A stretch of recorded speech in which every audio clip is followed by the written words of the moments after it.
يدا أبي لهب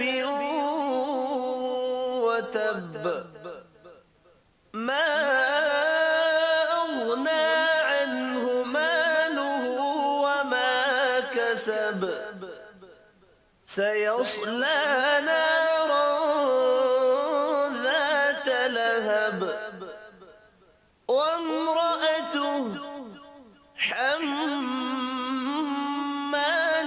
الحطب في جيدها حبل من مسد صدق الله العظيم.